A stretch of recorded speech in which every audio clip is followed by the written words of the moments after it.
What's up, y'all? This video is going to be over maybe utility of guilt. So this is a poem about the dude I was telling you guys about last video, actually, and for a couple of videos. TLDR, if you guys are watching this in a vacuum, I don't really have empathy. I would say I have sociopathic tendencies. Um, and I've done a lot of really horrible stuff in my life as a consequence of wanting to do it and not having empathy, so I don't care about it. However, I also stopped doing all of those things because I have no empathy, so I can just start and stop whenever I want because I have great discipline as a consequence. I have a friend who did many of the same things that I did, who does not have that same discipline, and weirdly enough, has a lot of empathy, and so he has large regrets for how bad of a person he is, and so on and so forth. I actually don't think he's that bad of a person. He probably just has bad, bad cravings. I suppose it's harder to stop them. Anyway, so I call this yin and yang. You'll die before me, a life of pain, evil, and addiction. You might see what you were meant to be, but we have the same affliction. Life came hard to you. Easily, though, smiles could appear. For me, every shard is blue. It's a joy to have you near. You can still survive. You're a fighter. Inside, you see that drive before you flick that lighter. I can't imagine the weight of our sin with unfiltered emotion. Regardless, we are still kin. You'll live if you tread this ocean. Anyway, the boy's going through it, obviously, as you may be able to tell by that poem. I think he's going through it pretty horrifically. Um, the cool thing about empathy and fulfillment is that although things are much harder to get to, the journey and the struggle provided by reaching your goals makes the goals sweeter. Um, if you could just have the white picket fence in the family, if everybody had that, you'd seek for more. When you have less, that's what you seek. Um, I can do basically anything I want to do. Whatever I want to monetize, however I want to live, whatever I want to work at, however hard I want to work, I can make it all function.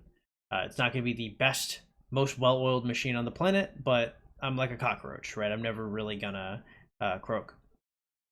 Um, on the flip side of that, he he's just treading, right? Like he's whatever his end goal is, he's got so much more to go through before he gets there, that he's like actively drowning in real time.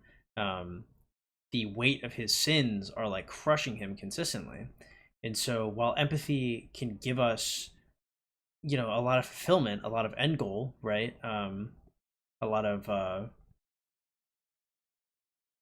lot of euphoria from being able to hit your final track. It can also make everything exponentially harder, because not only do you have your own baggage, you have the baggage of everybody else that you've hurt or haven't been able to save, right? You might just blame yourself for things that aren't your fault. um, so what can we learn from my the yang to my yin?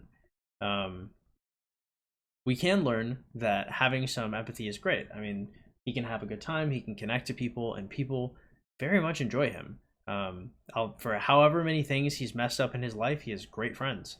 He gets along with people and he connects with them well, on a true like spiritual level. Like for example, my man's got probably some addictions, and I let him stay at my house for a few days, and I can do that stress free. Like I know he's not going to rob me. I know he's not going to do anything crazy because even his addiction is trumped by his empathy, by his loyalty. Right? That's just the type of dude he is, and he's like that genuinely. If I'm like that, it's because I have a reputation to uphold, and I can't mess it up, right? Because if I mess it up, then other people will view me differently. He can mess it up and chooses not to. That's his discipline. It's an incredibly admirable trait. Um, but it's also important to note that for every admirable trait he can give himself, right? For everything that he holds himself back for, and he desperately fights whatever he has to fight in order to win. some things are not only not his fault, but can't be changed. And I'm not saying disregard things, right? Like if you've ruined many relationships with people, it's not that you should never consider it. It's not that you should never learn from it. It's not even that you should never dwell on it, right?